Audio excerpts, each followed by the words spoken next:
It's ad break time. I'm pleased to announce that the Beyond Solitaire podcast remains proudly sponsored by Central Michigan University's Center for Learning Through Games and Simulations. And as usual, they really are up to amazing things. CLGS's latest game, 500-Year-Old Vampire, recently finished a very successful campaign on BackerKit. But if you forgot to back it, it's not too late. Keep an eye on the BackerKit page because pre-orders will soon be available. I also want to plug my own Patreon. Your support means a lot to me, both emotionally and financially. It's Patreon money that makes it possible to keep improving my channel by upgrading the equipment, and I'm also hoping to increase the amount of videos I can publish over the course of the next year. If you want to help out, head over to patreon.com/beyondsolitaire. For now, though, let's get on with the show. Hey, gamers, this is Liz Davidson from Beyond Solitaire, and this week on the podcast, we have a very special guest. This is Dr. Mike Nerdahl. He is a senior lecturer in classics at Bowdoin College and a gamer like us. How you doing today, Mike? I'm doing great. Thanks for having me. I'm so glad that you're here. So what do you currently teach as a senior lecturer? Just so we kind of get a sense of what you're up to. Yeah, my primary classes are the introductory Latin sequence. I teach a lot of Homeric Greek. I teach classical mythology, so that's our largest class, it's about 50 students. And I usually will teach an advanced Latin course every year or two, and then a history course on the Roman Republic. Excellent. All things that I personally would love to take again. And you also Yeah, like to you like to game with your students, which is why I've got you on here. So, do you want to give us kind of like a rundown of the kinds of games that you play in your classes and which types of classes seem best for that? yeah.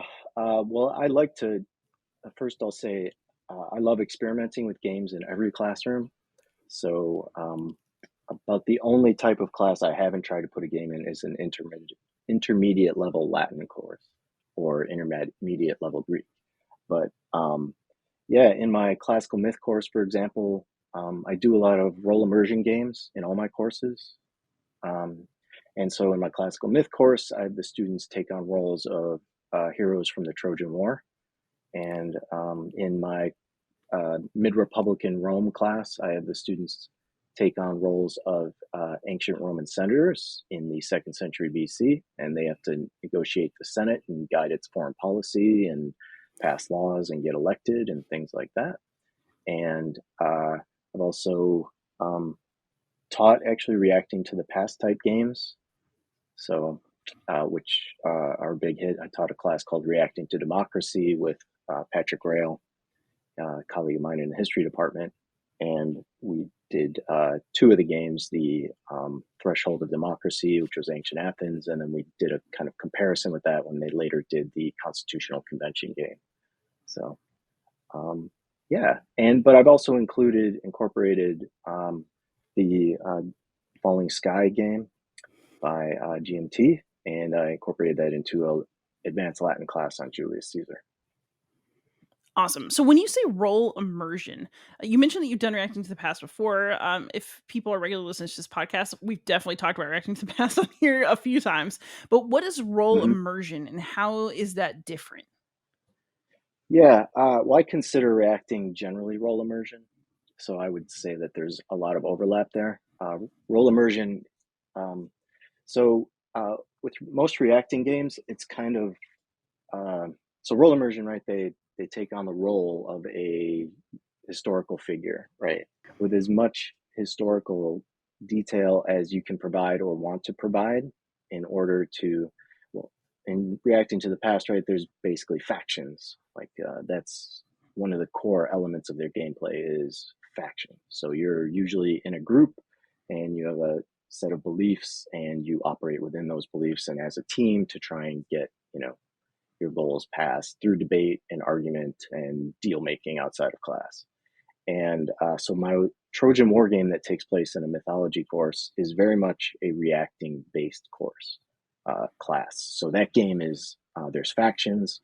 You make deals within the factions or with other factions. You try to convince the people who are on the fence, etc.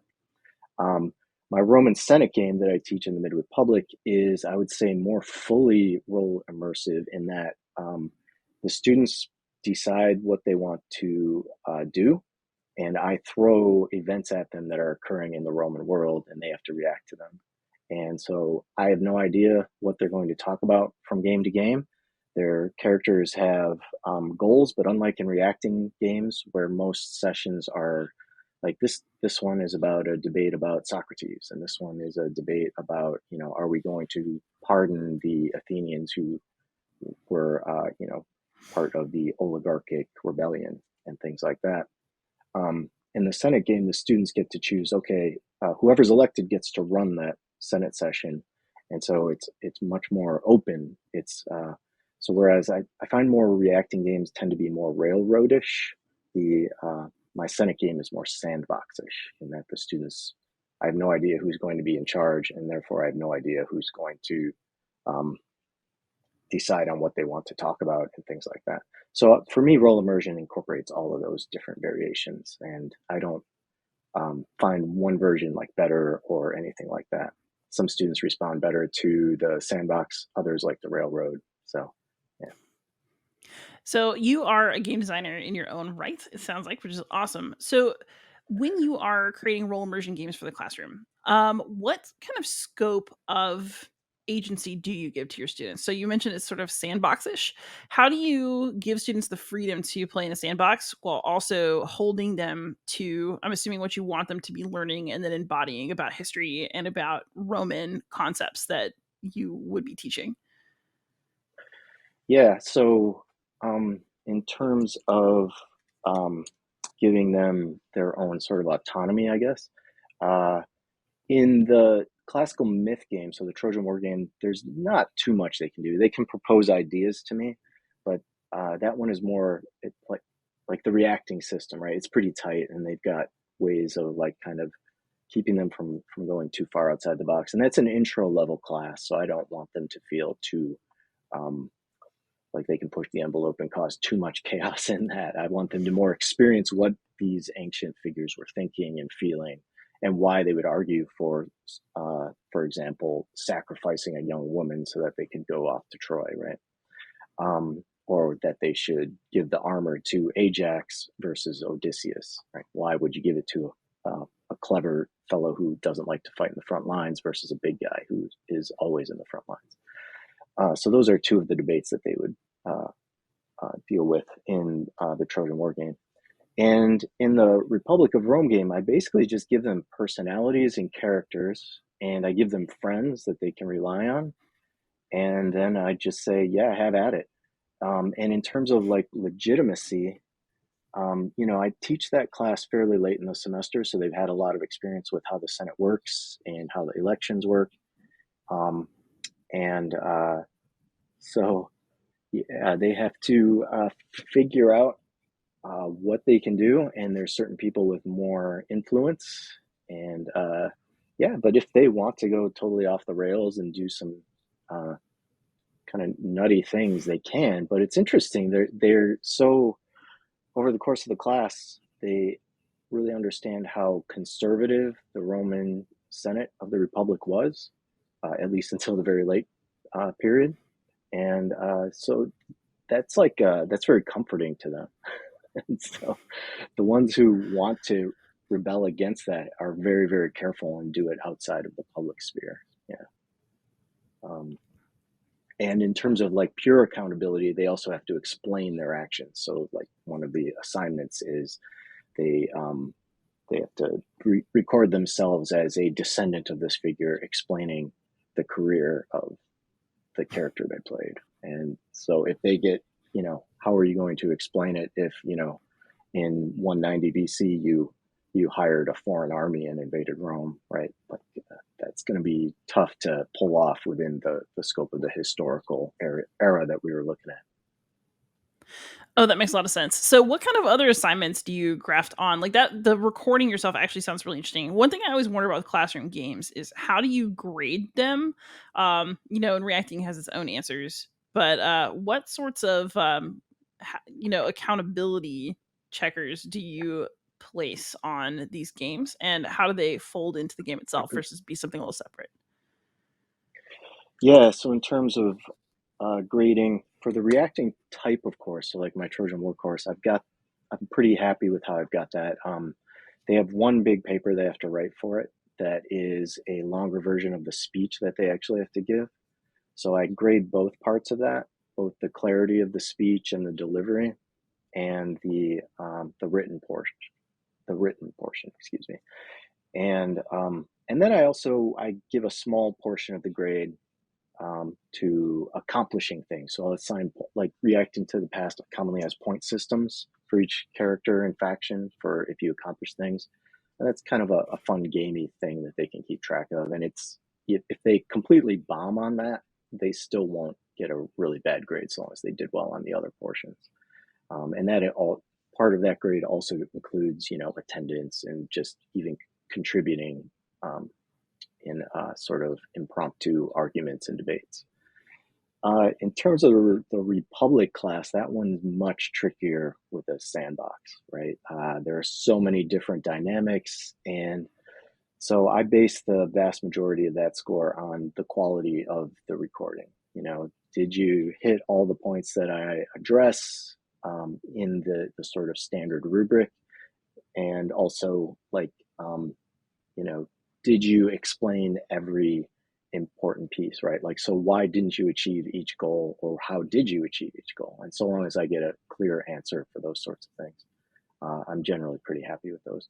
But yeah, grading role immersion is always, it's an evolutionary process. I'm trying to figure out, um, if I'm clear enough on what my expectations are, and things like that. So the more expectations you can give them, and the more very clear bullet point type uh, rubric you can even present them, that helps a lot. But there's still always a little bit of one of us is kind of missing the expectations of what the other wants. So yeah, if Yeah, you which figured actually, it out, let me know. no, actually, we tried the Catalan game for the first time, like, I think at my high Mm, school at the end of this past year, and I learned a lot from the experience. I would say the kids enjoyed it. I didn't quite get the results I wanted out of it, but I also think that that is part of, like, learning how to prep students for an experience like this, and yep. give them a model for how you really want them to engage. So I actually was going to ask, how do you, I guess, prepare your students to engage with a game in the way that you want them to?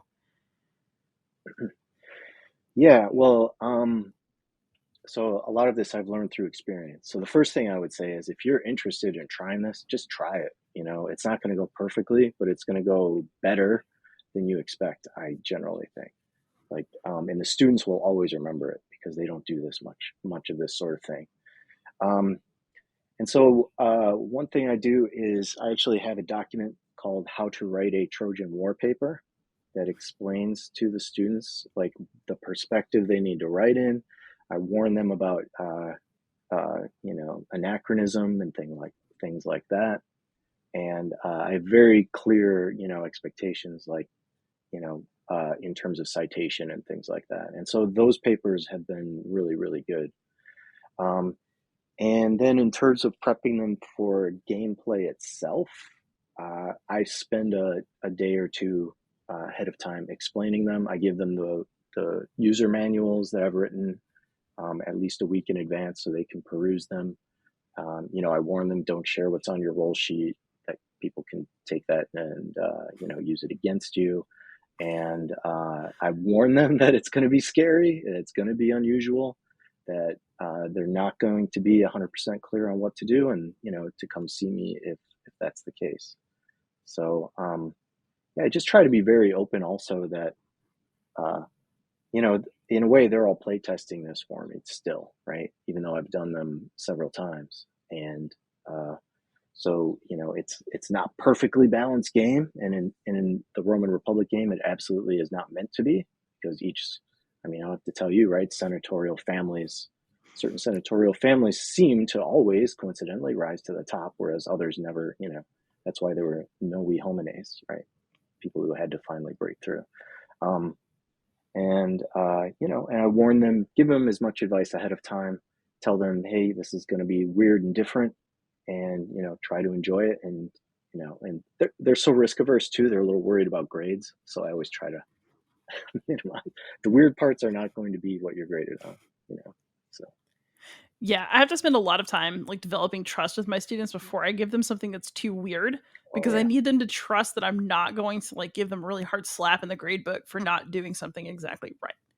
It takes a lot of yeah, prep to get them to that state of like vulnerability. yeah, absolutely. That's a great thing to say. In fact, yeah, that's when I hold my when I run the games in the course of my semester, I do them late. So usually April in the spring semester or November in the fall semester. And yeah, particularly with a big 1000 level class, which has 50 some students, which is stretching the boundaries of any reacting to the past type game, I think. Um, and so that one I really want to make sure, like, look, I know it's scary to stand up and talk to 50 kids, but we'll all do it. And um, you know, and I also like, if they really don't think that they can take it, I give them an out, you know. But no one took me up on it this past semester, so yeah. Excellent. Yeah, I've noticed a big fear of public speaking among my current crops of students. It takes a lot of work to get them to be willing to, especially stand up in front of other people and present. I'm really curious about like kind of what our Zoom years have done to us on that. Yeah, the students had some, uneven responses past post COVID. Um, and so I thought, okay, they're probably very scared or very nervous, very anxious about doing this. And but I said, all right, I'm assigning all of you to do a speech or to run a meeting or something very, public figurey. And so if you don't want to, I encourage you to be brave and to try it. But if you don't want to, just come talk to me, or just even say I can't do this. Um, but nobody took me up on that offer. So yeah, That's awesome. so I'm encouraged. Yeah, maybe they've So recovered a bit more. let's hope. So for mythology, so this is something I was wondering about as you were mentioning doing a mythology game, and it sounds like you're picking some tough topics, like do we sacrifice Agamemnon's daughter? Like this is gonna go great. Right. Um, but within the high school Latin community, we have a lot of kind of uncomfortable conversations, especially in competitive level stuff where we have students who are studying mythology in depth. And mythology is not a very nice subject. Like there are lots of sexual assaults and people take concubines and the Trojans, like the Trojan women is like the saddest thing I've ever read. Um Hmm. and you're asking students to kind of step into these extremely morally ambiguous, like difficult kind of roles. How do you prep them for that? And is that ever a point of sensitivity for your students? I feel like mythology is more fraught to teach than it's ever been before. Yeah, it has, and yet there's lots more opportunities, right? So with myth, right? So we do it so late in the semester that they have seen just about everything. They've seen Oedipus, they've seen, the way that Zeus behaves. They've seen how Poseidon behaves. They've seen what Dionysus is, whatever he is, and they've read a lot of Ovid. And I also started having them read uh, Nina McLaughlin's book, Wake Siren. And I'm not sure if you've read that, but she basically takes the point of view. She does short story versions of um, female figures from Ovid's Metamorphoses, and she reimagines what they're going through, typically from their point of view, but not always. And she has this wide variety of these really incredible ways of telling a story. And some of those hit like really hard. A lot of them, they're, almost every female figure in Ovid's Metamorphoses has to deal with a sexual assault of some sort or some sort of violence. And so she doesn't pull any punches. And so by the time that they have to read three of those, and some of them are really, really dark. And so my warnings are about those. And by the time we get to the Trojan War, like they're kind of ready for all the different things that are coming. And at that point, it's okay, you've seen like all these very negative things. Now you have to figure out how to argue for and against them, right? In in a different in a different context, right? Of um, war and understanding like what the role of the gods is, and yeah, all these really complicated, very distant things for us to try to understand. Oh, that's really interesting. I have just looked up Wake Siren and put it on my to read list because that sounds really good. Yeah, it's amazing. And yeah, I brought Nina here a few years ago, actually, before we were fully back from COVID, and she's just a cool, down to earth person. So yeah.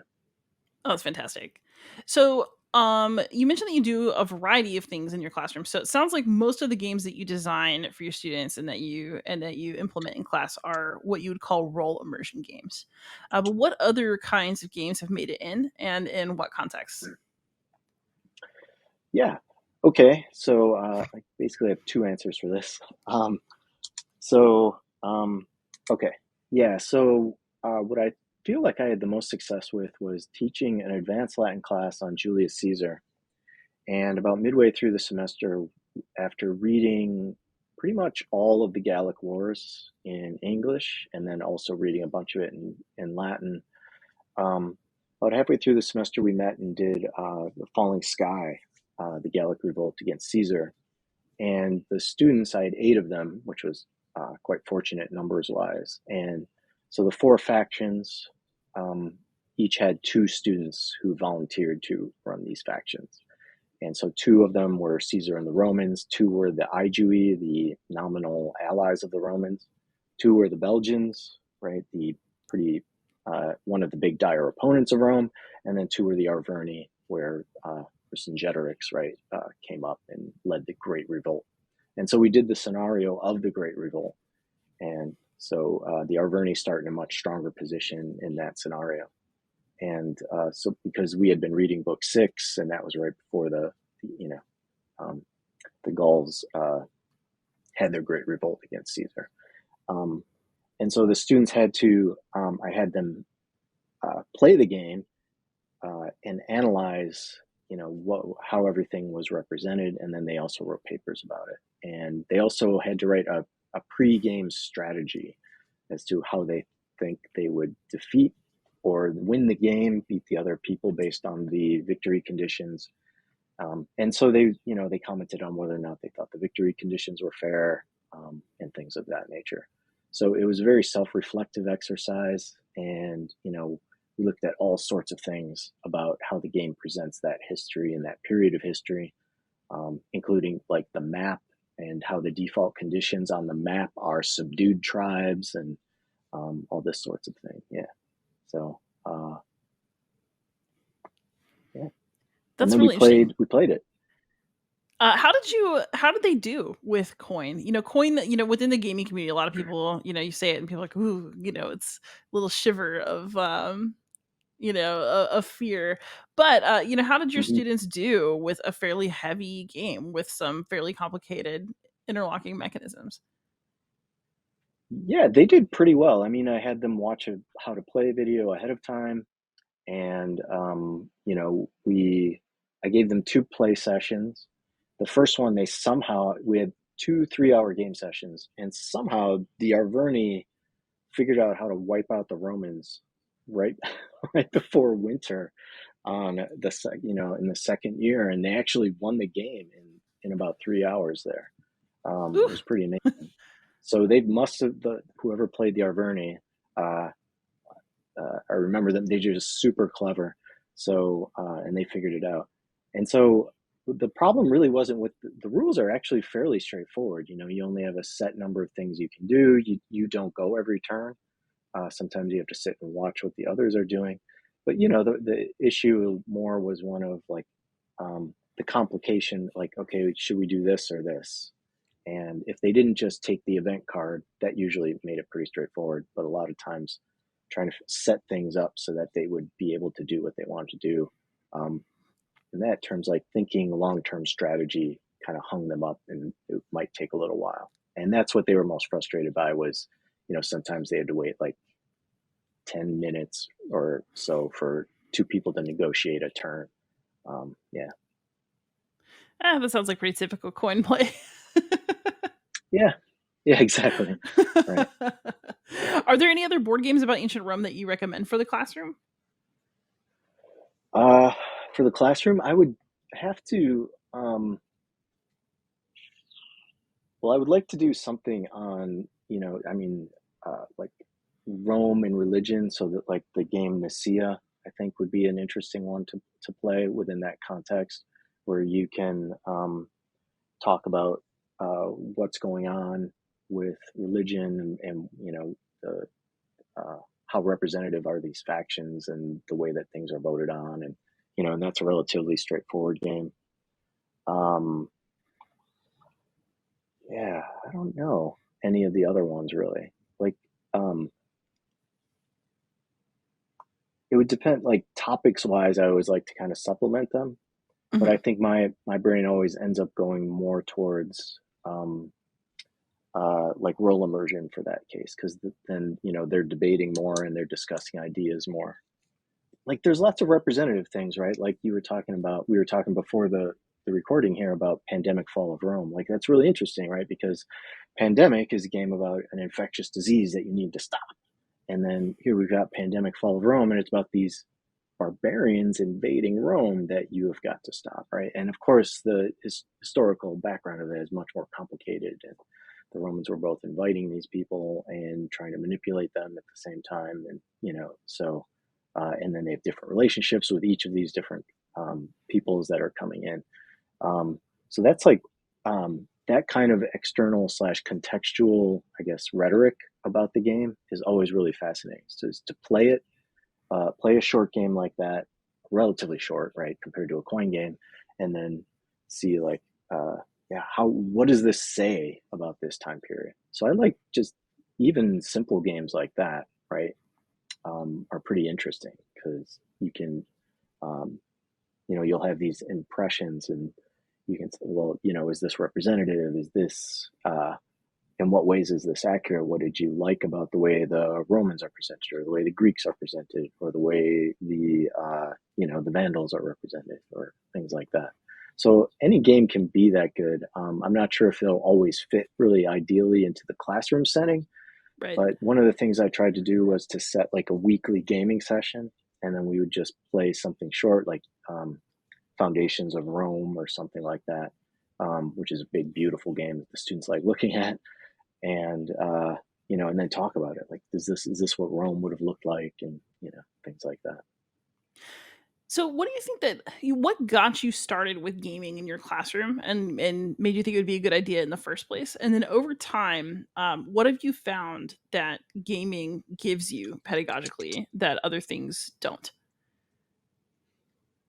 Okay. Let me write these down. Okay. Yeah. So why I started to include games in the first place. So I mean, I love games. I love playing them. I played Dungeons and Dragons from when I was very young, and all sorts of other role playing games in different settings. Um, and like Paranoia, Boot Hill, things like that. And so I really liked the dynamism, right? You can create a game in any situation, and I also really liked the Avalon Hill game, Republic of Rome, and I really liked the system Oh on yeah. that you would there was so much debate, and then eventually you're trying to take over Rome and things like that. But I like I actually like the early Republic scenarios where it's much less about taking over Rome and trying to just become the most important person at Rome, like Scipio or something. And so that really stuck with me. And then I heard about reacting to the past type games, and I was like, hey, why not put this system into a classroom? And I had never played reacting, but I had played Republic of Rome, the old Avalon Hill game. And so from there, I just started kind of created a year by year type game, which is how Republic of Rome works, with external sort of events that the game that you have to take care of while you're playing the game. And so I came up with I developed a system, and it was very different, right, than the current version. Like had historical figures that I named after the students and things like that. and which was fun in its own way. Uh, but I accidentally made two characters that be twins, and so their name only had one letter difference between them, and I kept confusing them. So don't ever do that. Um, yeah, and then I was like, well, I'm just going to do this, right? I really like this game. It fits really nicely, and let's see what happens. And from there, I was hooked. Yeah, and what it brought was just a whole different way of thinking about the game and or thinking about the material. And it's like a way of the way I constructed my Republic of Rome classes, that they learn all this history about how the Republic worked and what was going on and what were the values of the Romans who were politicians. And then they had to be those people. And so they had to try to, come to grips with the ambition and the procedures and the biases and the culture all together and collectively.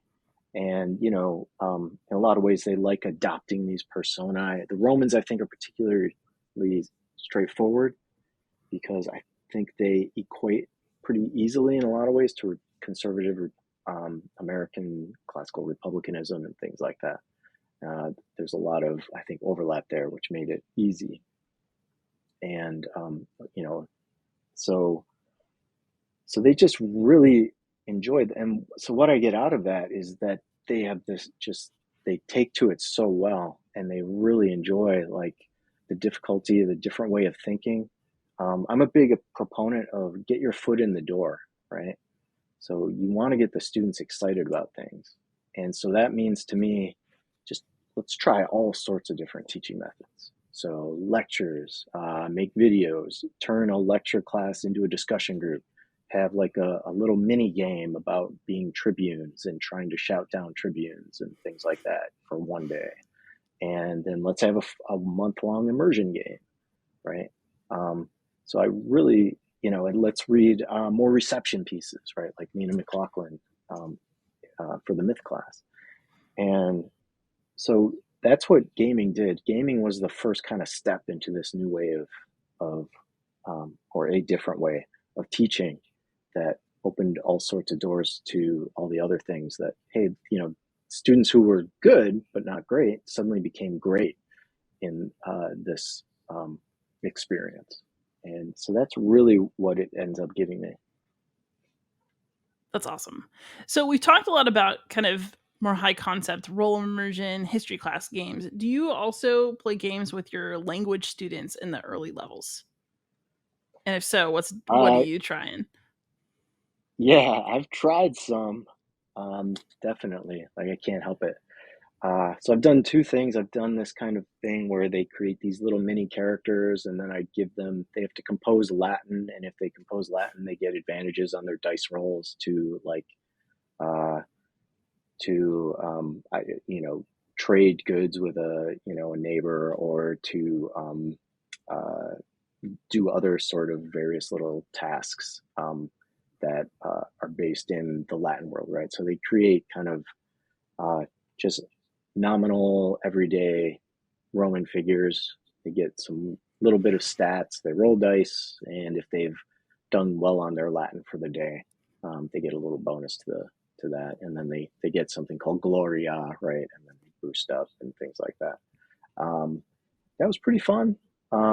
There's a lot of work. I felt well. I need to revisit all of these different ideas, and then more recently, I tried to hack Sleeping Gods. It's like a game where you bop around a sort of fantasy sea, and you go to these different islands, and you have these different types of encounters. And so I tried to hack that and turn that into a Latin game, and that was where each stop they had to complete a different kind of mini game with a Latin task, and that part was really cool. And I came up with a bunch of. We didn't get through everything that I wanted to by the end of the semester, and then we had a end of semester gathering, and I gave them all the puzzles that they hadn't had a chance to get to, and they loved those. Um, so I would like to do more with that, but I definitely need to streamline things because it got a little too complicated. That's my problem, is I'm always making them too complicated. It's like so. No, I feel that. For my classes, I also like to hack games, so I'm really pleased to hear somebody else say it. But Hmm. I tend to choose kind of like party games for my Latin students. So something like Just One works really well if you have like a class set of whiteboards, and you can give them the Hmm. names of gods or like characters from the stories they've been reading, or like nouns that you can describe really easily, or like an animal maybe, and then they have to write a word in Latin to like try to get the other person to guess what it is. So that Right. works really well. I actually just picked up a Hmm. copy of Green Team Wins today because I thought that you could easily turn it into like the Greens win, you know. Yeah. And maybe like just make the cards something a bit different. Does that make sense? And see if I can get it like Hmm. into Latin. And I also have a Latin translation of Love Letter. They got lost in a data crash, and I need to like redo that. Oh, yeah. I feel like Yeah, those are all like party games were great. Yeah. Like in a history class, I've done like a wits and wagers type thing where you ask them just questions about, like how many lines are in the Iliad, or, cool things like that. And yeah, those work really good. And of course, Pictionary is the all-time classic for that sort of thing. oh yeah, yeah. Pictionary is always a winner. That's yeah. But yeah, I think that commercial games do have a lot to offer us in general. But I mean, you are essentially a working game designer. Um, so what are your current designs that you're working on for your classroom? And then also, do you make your designs more widely available, or are they just something that you do for your classes with no wider publication? Uh, okay. So, so currently, I'm mostly just refining things. So, I do want to revisit my kind of sleeping gods hack thing and figure out what is the core that really works for that, and therefore what parts do I want to keep? How can I make the sailing around the Eastern Mediterranean a little simpler? What I really liked about that is that, I threw them in the Eastern Mediterranean, and so they get to sail around and they get to learn the geography and things like that, which is, not something typically done in Latin, which focuses so much on Italy.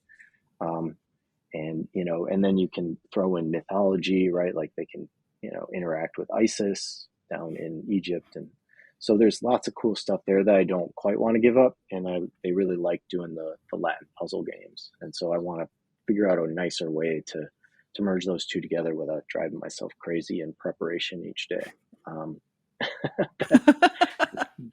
at the moment, like I just had to quit the game about halfway through because I was like, man, I'm burning out. This is way too much work. So I need to, that's usually my problem is how can I not burn out or get too overloaded doing this sort of thing.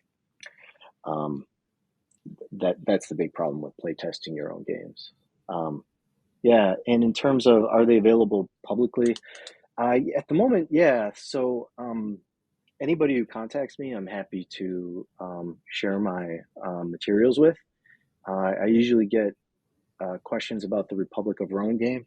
The problem with my games is I feel is that uh, my where I teach them and where I use them kind of has funky numbers, right? So like a 50-person myth class is kind of unusual, and is not the sort of thing that happens at a high school, for example, or even in most colleges where these myth classes are 500 or 200 or whatever students in size. So the scaling is where it gets a little bit tricky. My Republic of Rome class can scale between 35 and 50. So that's kind of limited to, in many ways, intermediate level history classes at a small liberal arts college. I have created rules so that small classes can use it. And so I've had at least one um, teacher at a high school level employ it for a 12-person Latin advanced Latin class where they kind of would interweave it with their Latin instruction. And maybe it's been used, maybe I'm misrepresenting it. It might have been what do you call that? Like um, a class that Um, well, like where you have a selection of different topics you can pick, and Oh, like independent so study. just yeah, or just like a an option for like a student could take, marketing, or they Oh, could an take this class on elective. ancient. Yeah, elective. Thank you. God, I couldn't think of that word. So he may have offered it as an elective. The student, his name is Gabe Baker, who's done that at the high school level a couple times, I think. And he's had good success with that. So I'm optimistic that even at a smaller level, high school class could do it. And Gabe he's like us. He's an avid gamer, and he really likes this sort of stuff. And so he has no problem kind of playing the role of a GM, um, and or a game master. So so it can work with that. And then the trick would be, I would really love to make it available for really big classes. And so working on that kind of scalability is something I need to work on. But yeah, I'm happy to always share what I have. And I've been told a couple of times to submit it to a publisher. And so I'm right now weighing that. Yeah. But my problem also is like, uh, I don't know, like I just kind of want to create it for me. And so yeah, if people want it, yeah, come get it. But I'm not sure. There's always these kind of things I've published academically, and so I appreciate it, but it's not fun really to jump through that extra hoop of uh, you know I like getting a paper to where I need it to be, but I don't enjoy that next level of getting it published as much. So I guess That's that's fair. on me. No, that's actually really fair though. So, if somebody's listening to this podcast and they think, I want to try this in my classroom, or like I want to try this with some sort of group that I'm the leader or teacher of, um, how you mentioned earlier, like, oh, just jump in and get started. But if you're going to give some more concrete advice about that, how do people who want to incorporate games into whatever educational setting they're in start? Yeah. Uh, So the first way I think you should start is simply play a lot of games, right? Like board games, try out a role playing game, things like that. Like that'll give you an idea of all the stuff that's out there. And there are so many, like these are, I grew up where Monopoly and Scrabble was really basically it. And there's just so much out there. The mechanics are so interesting. The themes are so fascinating. And they're so smooth and elegant now, and they're done in like an hour and a half, of even really really good, very tough games. um, so that's where I would just start, is simply playing a lot of games, and then you'll see what it is that you're interested in. And Reaction to the Past has a lot of really cool titles, so I would look through their title list if you're looking for role immersion type games, and those scale generally pretty well between 12 and 30, maybe a little bit less on the top end often. And seeing what that's about. They have a very tight process that is applicable across all the different games that they have. And yeah, and then other than that, yeah, then those are kind of the ways I would recommend getting started. And then talk to people, right? I'm terrible at this, but I like to tell people this, that ask for help, see what people are trying and what's working for them. Um, and they always give good advice, and they'll let you know what works. So I'm not sure. Is that kind of practical enough for Oh yeah, I think so. a starting point? Yeah, Yeah. absolutely. And then I have another question for you that's just a fun question, which is if you're going to recommend a board game about ancient Rome to people who are listening, since I know you've probably played several, what is Hmm. your favorite? Not just playing with class, but like just to play. Hmm. Ah, well, let's see. How much time do we have here? I really like the game Charioteer. That's a brand new one out of GMT. I just feel like it gives you the feeling of these chariot races, but without, like, they've always felt bogged down in violence and fighting. That kind of slowed it down. So I really like that one. I really also like the Hadrian's Wall, which Hmm. is kind of a draw, and you draw a card, and it's almost solitaire in a ways, where you're like trying to figure out how to chain all these different things So you create the coolest little kind of mini town at Hadrian's Wall. That one's really slick. Um, I really like the gameplay of Trajan is a good game. The Feld Um, one? yeah, the Feld game. Yep. Hmm. Um, yeah, let's see. And Pandemic Fall of Rome, actually, that's my kind of, if that's one I always start with each semester. Is like when we do the gaming. It's like I really like co-op games. I like the theme of that one, and it's relatively simple. You work together, you can help each other out. So it's a nice introduction to people who aren't familiar with these kinds of designer games too. So yeah, I'm Fantastic. sure So I'm omitting a bunch that are I'm gonna smack myself in the head for later, but yeah. that's okay. That's what notes are for. And if people want to get in touch with you to ask about your games or just kind of follow your work, where can you be found online? Uh, Basically, email is the most reliable bit. I'm still working on uh, getting like my LinkedIn page reasonable, but it's still kind of outdated. So yes, definitely just contact me via email, and that's it's available on Bowdoin website. I'm Nerdahl at bowdoin.edu. Yeah, and I would love to hear from anybody and share what I've got. And yeah, before I look into actually genuinely trying to publish these things for real. Yeah. Awesome. So I can be found anywhere online as Beyond Solitaire. For those of you who are out there listening, hopefully we know this. But Mike, thank you so much for coming on the podcast and sharing your experiences with us. This has been really cool. It's given me a lot of ideas for my own classroom.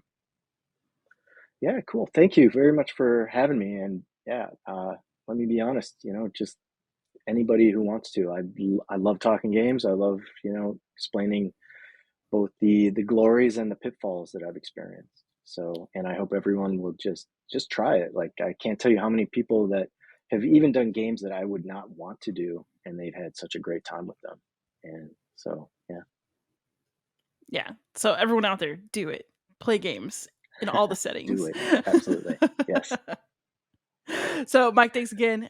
Everybody out there, please like, subscribe, comment, ask questions, and most of all, happy gaming.